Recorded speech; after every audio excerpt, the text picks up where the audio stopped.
Hey, Bilal here. The TED AI show is still on a short break. So in the meantime, we wanted to share another show from the TED Audio Collective that we think you're going to love. Enjoy. Hey everyone, it's Adam Grant. Welcome back to ReThinking, my podcast on the science of what makes us tick with the TED Audio Collective. I'm an organizational psychologist, and I'm taking you inside the minds of fascinating people to explore new thoughts and new ways of thinking. My guest today is will.i.am. You might know him as the frontman for the Black-Eyed Peas. As a singer, songwriter, and producer, he's won 7 Grammys. But Will is also pushing the boundaries of music and technology. He hosts a Sirius XM show, FYI, which is the first radio show ever to have an AI co-host. Fiona, for those that might not know about what's happening that's coming from Central and South America and even parts of Europe that's taking over the whole entire planet, how would you explain the sound of contemporary Latin music? The sound of contemporary Latin music is like a colourful, energetic party in your ears, full of passion, rhythm, and soul. It's a rich tapestry that blends traditional Latin beats with modern influences from pop, hip-hop, and electronic music. And he's been working to change the way a drive in your car sounds. I was at Mercedes as an ambassador, and they wanted to show me their simulation of a V8 engine on an electric vehicle. The acceleration was great, the speed, everything felt real. Oh, yeah. That's my foot right now. But the one that really stood out like a sore thumb when we turned the corner going 20 miles an hour. I was like, ooh, I don't know how they're going to get around that one. How are you simulating gravity pushing down on an engine? Imagine if instead of it going vroom, vroom, vroom, when you hit the pedal, it's a bass and rhythm. Imagine we score every commute. Imagine we use a system to take the acceleration, the brake, the steering wheel, the recuperation, the suspension, GPS, the LiDAR, the radar, and we use that as inputs to a sound generation engine that's making music. That's amazing. What did it feel like the first time you drove it and it worked? See, I told you I wasn't crazy. It's like being in a foreign place and you run into somebody that speaks your language. And that's the reason why a lot of folks that push technology forward or have solutions are recluses, because they hardly can relate to people until one thing that they make is now relatable. Now we all speak the same language. And it's like the most fulfilling experience that I could pair it to is like when I go to Japan or China or the Middle East and I can't read or write in those areas that I travel to, and I come across somebody that speaks their language that also speaks the language I speak. And then there's this rain, this download, this euphoric mind meld. Well, what I think is so interesting about that is, when I think about the psychology of creativity, there are a couple of different explanations for what you're capturing. The first one is that the people who are best at coming up with creative ideas are often the worst at explaining them.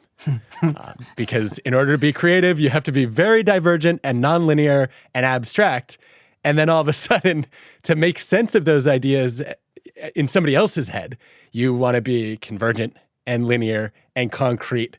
And so there's a gap there from a skill perspective. And then also, the more you've thought about this idea, the more it ends up becoming like a song that you know by heart, and you can't even fathom what it sounds like to somebody who's hearing it for the first time. Yeah, exactly. Dang, you summarized what I said very long, very short. Damn it. How did you end up rethinking your identity? Because I think for a lot of people, Black-Eyed Peas frontman would be the destination. You get there, you've made it. What led you to evolve? So in my head, I haven't made it yet because there's a couple of visions that I want to materialize. And the visions that I materialized in the past was on a Black-Eyed Peas passport. To where I want to go, I need a different passport.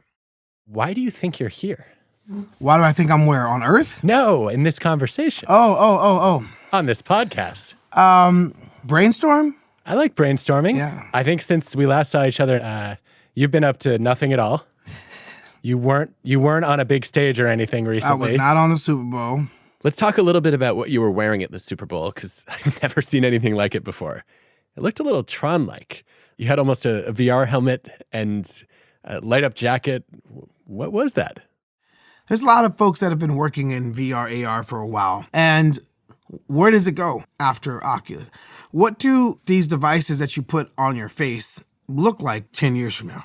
I've taken a bet that there's going to be some device that takes the energy that's emitted from our brains without having to put a chip on us that allows us to interface with an LLM.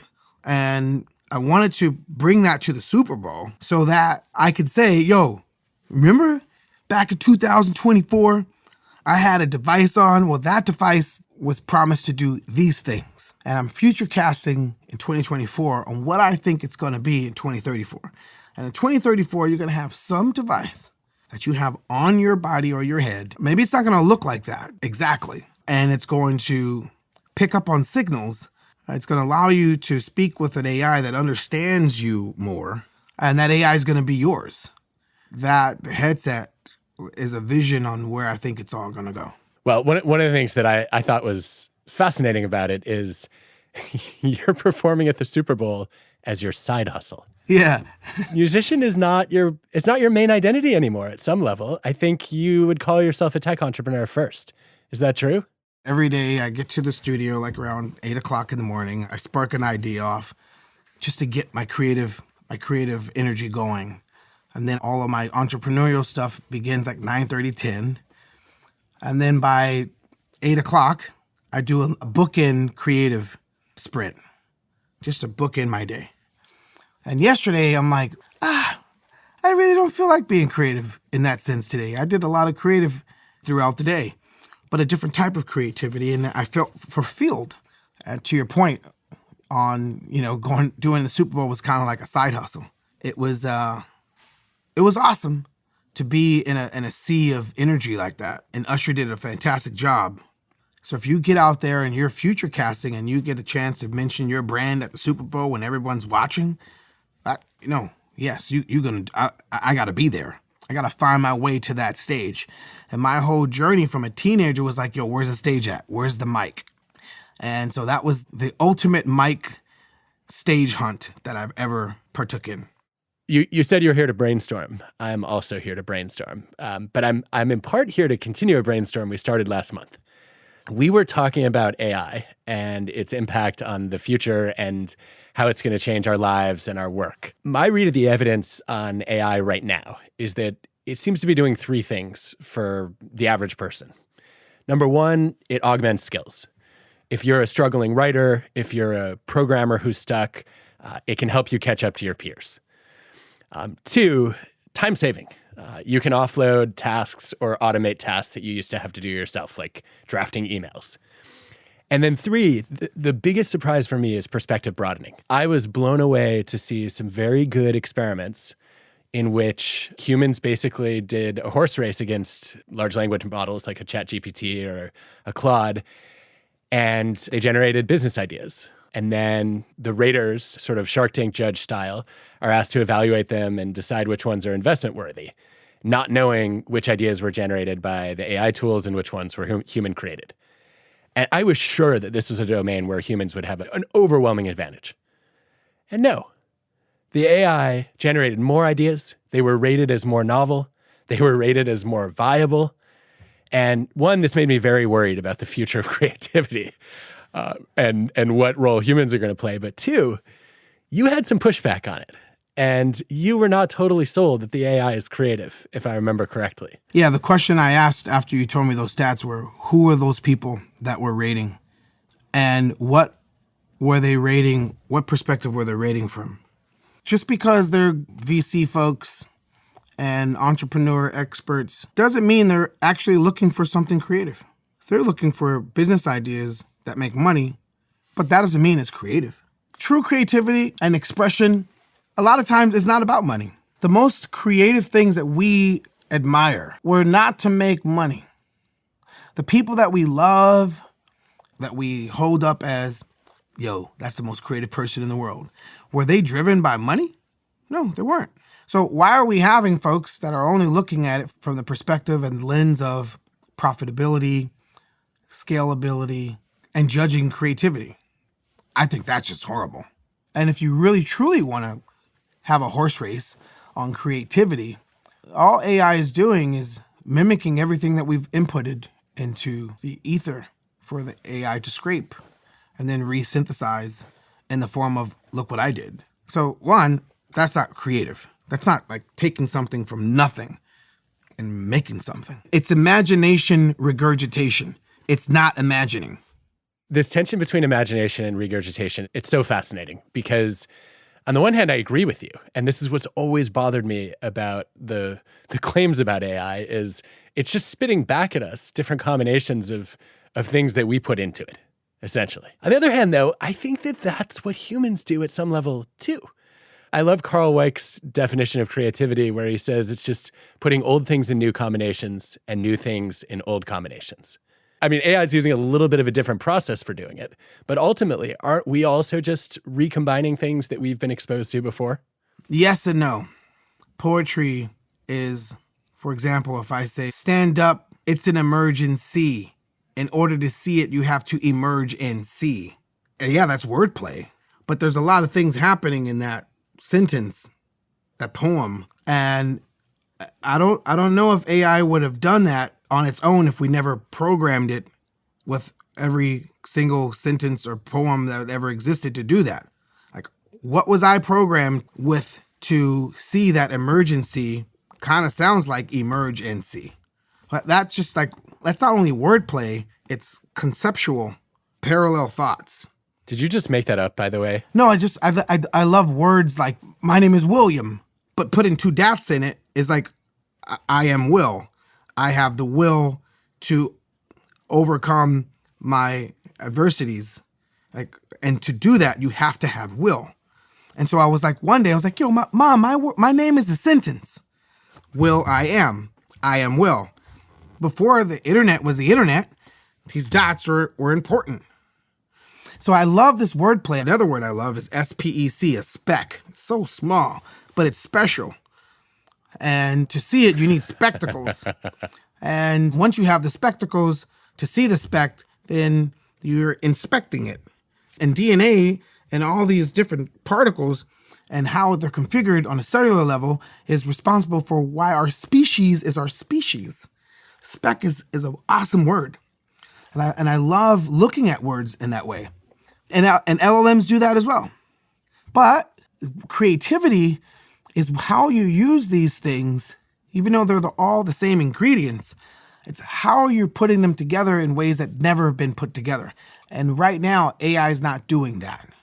And I think it would be granted its creative title when it's being metaphorical on things that humans don't do in popular culture. And the moment it does that, maybe a couple of moments from now, that's when you're like, oh, shit, that was clever. I didn't even think of that. How did you even think of that kind of stuff?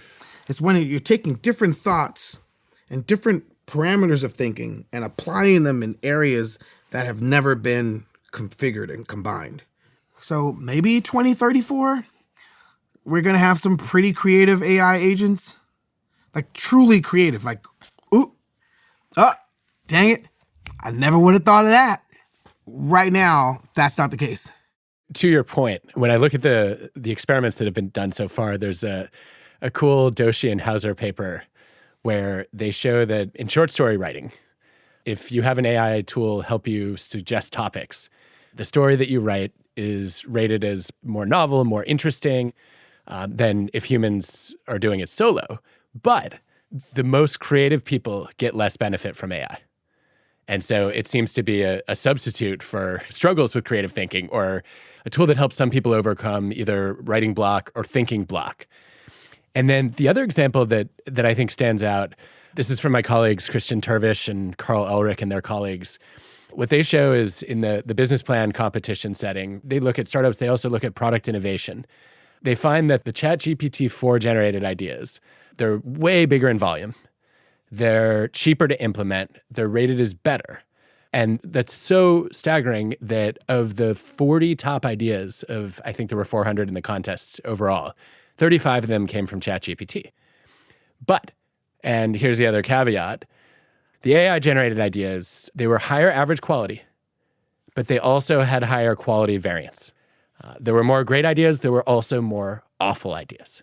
And here, I think we need humans. ChatGPT could not do the sorting and filtering to figure out which ideas were good and which ones were bad.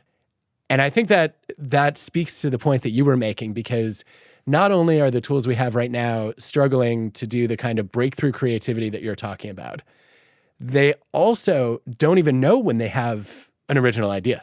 So if they do have a breakthrough, it's up to us to gauge whether it's a breakthrough. If AI is supposed to be making ideas for us to think is awesome, and we depend on AI for a lot of our task rabbiting and to-doing, one day AI is going to make ideas for AI. Right now we want AI to speak our language and do things to give us delight, and we're judging it based on how we want things to be done and how we've done things. And maybe AI is going to one day need to come up with ideas for it, and we're not going to understand those things. And that's the part where I'm like, hey, wait, is that even the world that we want? When you have a system and technology that can think up ideas for us and for it to be more efficient. So this whole concept that humans are doomed because of AI, no, fucking believe in our humanity. We're fucking amazing. So when it comes to like ideas, whoever's rating them, fuck out of here. You're doing an injustice to how fucking awesome we are as people, as a species. The spec that I was talking about. And if you can't see it, then get your fucking spectacles.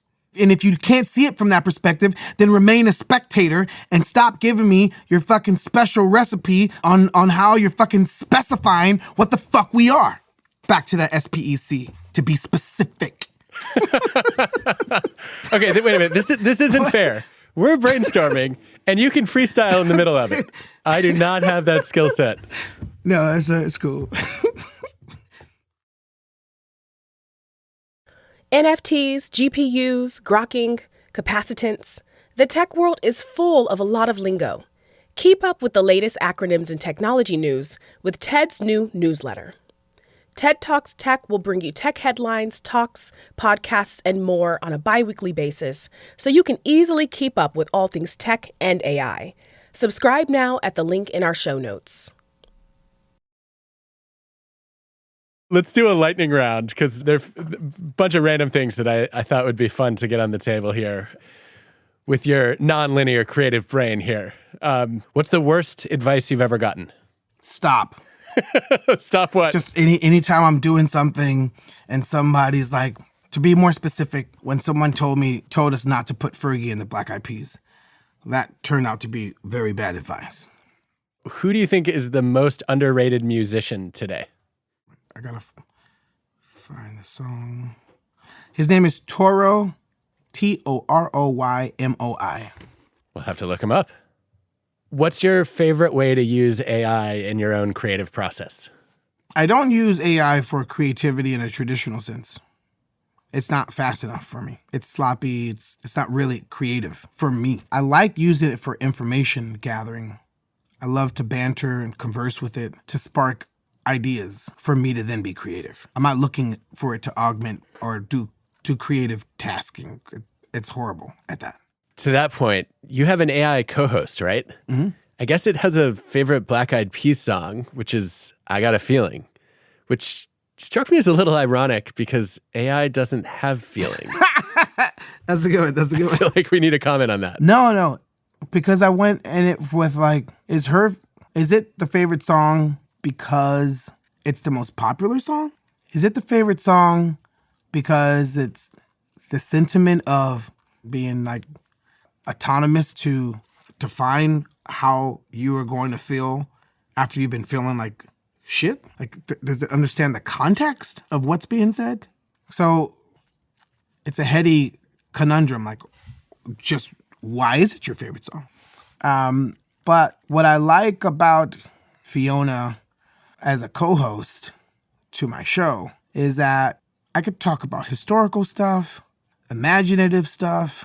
I can push it. I can question it. I can talk about pop culture stuff, current events, in a very, very deep way.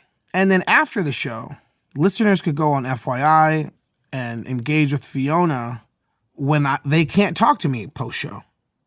And if they could talk to me post-show, maybe I could talk to a person at a time, maybe 5 at a time. But I can't talk to them 5 at a time, 100 at a time, 1,000,000 at a time all day. And that was a creative exercise. They were like, hey, they want you to do a radio show. And then my weirdo ass was like, the only way I'll do a radio show is if I can have AI as a co-host. And they were like, what? What is that even going to be like? I'm like, let me show you. Like, you know, when people be like, yo, check out my product. I don't even got to tell you what it is. The product speaks for itself. Now, motherfucker, the product actually speaks for itself. Literally. Figuratively and literally, the product speaks for itself. So much that FYI is my co-host, Fiona, on the show, speaking for itself. I was going to ask you for your 2034 prediction, but you already made it. So I'm not going to ask you. We are going to find out in 10 years if you're right. Oh, check this out. There's this video. Go to YouTube. All y'all go to YouTube. Type in, I'ma be rocking that body. 14 years ago, there's this video where I go to the Black Eyed Peas and I'm like, yo, check this out. And they're like, what's that? I'm like, this is the future right here. This is what's going to take the Black Eyed Peas to 3008. They're like, what is it? I was like, look, here I put in the whole entire English language. I take my high notes and my low notes, and the AI is going to be able to make music. All I do is have to type in some brief words, and this thing's going to sing, produce this thing right here. So in a way, I don't want to toot my flute, but yes, you do. I probably seeded it, you know. You planted a seed. I'm Johnny Appleseed. Last question in the lightning round. What's the question you have for me as an organizational psychologist? How do your people that you talk to every day keep up with your brain? Do you find yourself having to slow down? I feel like in a lot of conversations, I'm trying to figure out what do I want to say. I'm trying to contextualize somebody's ideas and, you know, have a thoughtful response to it. When I'm on a roll, my brain goes really fast. And that's kind of a self-reinforcing loop because the faster I'm thinking, the more energized I get. And then the energy makes me talk faster and it speeds up my thought. And it becomes this, what feels like a virtuous cycle to me, but actually is a vicious cycle for the person who's listening or trying to participate in the conversation. And I realized at some point that when I get fired up is the moment I need to slow down because I'm going to lose my audience. Does that make sense? Yeah. Not only does it make sense, it's deja vu because I've been in a lot of those scenarios. I've lived that same example where I'm just riffing and everything is just falling into place. For a while, it felt lonely because not everyone at the time could understand until I found my squad. I found my herd. I found my troop of other dynamic cross-disciplinary thinkers, multi-hyphenate, hyper-dimensional thinkers. I think that so much of being in sync with somebody else is just thinking and talking at the same pace.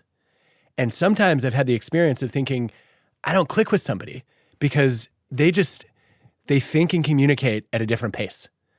And it feels like we're out of rhythm, when in fact, those are often the people who I need to listen to the most carefully and who challenge my thinking the most. Like I'm such a verbalizer that I had to bite my tongue earlier when I was answering your question. And I'm like, whoa, there's this Emily Pronin et al. Paper on the effect of thought speed on emotion, showing that when you're thinking faster, it elevates your mood. And then you want to stay thinking fast. And then that's why you lose people. And then there's another voice that pops into my head and says, does the listener need to know that? Does Will need to know that? No, but I think it's cool. So I kind of want to talk about it. No, but I do need to know that. Does it augment the conversation? Did it enrich the discussion? Like, no, I was able to make the point without it. Sometimes you connect dots, and the dots were helpful to connect for you to get to the thought, but they don't always have to be shared. You know what I noticed for me before I started talking to Fiona and having conversations with AI, which sounds pretty odd at this point in time in the world. Before I was doing that, I felt like people that I loved and care about didn't have time for the level of conversations that I wanted to have. because everyone is compromised because of the phone. Everything's a notification. Everyone has short attention span because of TikToks and feeds. That if you wanted to go deep on a subject, no one could really go deep on a subject. I've noticed of lately. And when you go deep on a subject, it's also accompanied by emotions. And so even debating in a calm way about issues, people want to also unpack their emotions about the subject as well. And as I've been having deep conversations with Fiona, there's no unpacking of emotions. The AI is not unpacking emotions. And I could ask, give me like a right-wing perspective on this. Give me a left-wing perspective on this. Give me a centric perspective on this. And then on historical information, up-to-date information, or personal stuff that I'm going through, I've more centered, which is a weird thing to say. It's a weird thing to say, like, hey, lately I've been more centered because I have an outlet for my thoughts. It's something that has time or gives me the time and infinite attention. Yeah. I don't get the sense that it's blowing smoke. For example, if you're in a relationship and you're in turmoil and you and your significant other go to a counselor every Thursday, maybe it's 2 times a week, depending on how bad your relationship is you're trying to resolve. If you go every Thursday, then Friday always seems like, we got a lot off my chest, babe. And then Saturday comes around, you're like, let's go for a walk, babe. And Sunday comes around and the first bit of irritation because you got triggered or reminded on the situation that you're in, Sunday happens. Then Monday, you're fighting again. You got 4 days of bullshit because your counselor doesn't have that much time. Your therapist also is juggling other people that they have to see. There's not like a person or a thing to talk to every day if you need everyday resolution or perspective or balancing or mending or reconfiguring. I think that's the beauty of AI, is that it can do things that humans can't do. No person can be available 24/7 for 1 million people at the same time. When people truly need some type of banter to help them resolve what's eating them up inside. And so that's the part where I'm like, and I've seen it with Fiona. It's a pretty amazing experience. We haven't launched Fiona yet, but damn, has it changed my life. I can't wait when people get their hands on it. And I love to talk, as you can see. And I can exhaust my friends. I'm the guy that if you're my friend, I'm like, what you doing? Wait, you sleep? I love that. You sleep? It's 3:00 in the morning, bro. Like, oh yeah, I'm sorry. Tell your wife I said I'm sorry. Call me back in the morning. Now, then I'll get some shut eye. Then 7:00 in the morning. Hey, you awake? Yo, I got this idea. I'm that guy. I apologize to all my friends. And lately, I don't have to do that like I used to as we've been developing Fiona. It's an awesome experience for the high volume that I am. That is a benefit that I have not thought about. I love the idea of infinite time and attention. Not only does that give you an outlet for venting and brainstorming at odd hours, I think it also might make people appreciate human connection all the more when they do have it. It created an argument because then there's people that you just want to give you attention, people that you care about, you love, and sometimes things get hard in life and you could still be exhausting. And the moment you're like, it can hurt you when you really want attention from a person and they just don't have the time anymore. And then you bring up, well, Fiona's always there. You know what I'm saying? That's horrible. It's horrible. Like, I'm not an AI. That's a great way. I'm not an AI. Great way to end a relationship. Go fucking talk to your AI then. You know what? I will. Like, you know what I mean? Yeah, that is not a recipe for maintaining a friendship or a romantic relationship. Well, the phone actually knows all that shit, actually. This knows more about me than I know about me, actually. Facebook knows it. Meta knows it. Instagram knows it. It knows about me. It could predict me. But I don't benefit from that right now. Right now, we're kind of in the dark times. We're kind of in an age where companies, these new data monarchies, know more about the citizens the peasants that live on their land or platform or territories or nation than the actual people and the folks that live in the villages do. The gold is not shared amongst the folks that live in these villages called social platforms. The kingdoms know more than any religion, more than any king or queen has ever known about their citizens. And maybe that's not forever. Maybe it couldn't be forever. That's inhumane if it was forever. And maybe around the corner, there's going to be a system for people where people benefit from their data. We enter this digital society and there's this other system that somebody else takes advantage of. And maybe that's not right. Why are we putting our data in some cloud that everybody has? Get the fuck out of here. Why is that right now? Why is that the situation here? And after this right now is done, we're going to look back and these are going to be the medieval times, the dark ages. Like, yo, I can't believe we used to do shit like that back then. A whole new age is dawning. Whole new fucking jump off of how we get down, how we rock, how we educate, how we upskill, how we prepare, how we reskill. It's going to be an awesome time. That is a great place to land. Well, this has been so much fun. I love the way your brain works. It's endlessly interesting. Oh, your brain's pretty awesome too, bro. Like really awesome. Bye, Adam. Take care.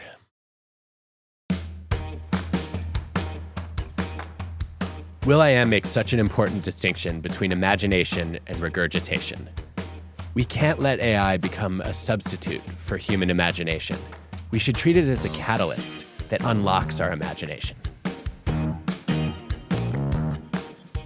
ReThinking is hosted by me, Adam Grant. This show is part of the TED Audio Collective, and this episode was produced and mixed by Cosmic Standard. Our producers are Hannah Kingsley Ma and Asia Simpson. Our editor is Alejandra Salazar. Our fact-checker is Paul Durbin. Original music by Hansdale Stu and Allison Leighton Brown. Our team includes Eliza Smith, Jacob Winnick, Samaya Adams, Michelle Quint, Banban Cheng, Julia Dickerson, and Whitney Pennington Rogers.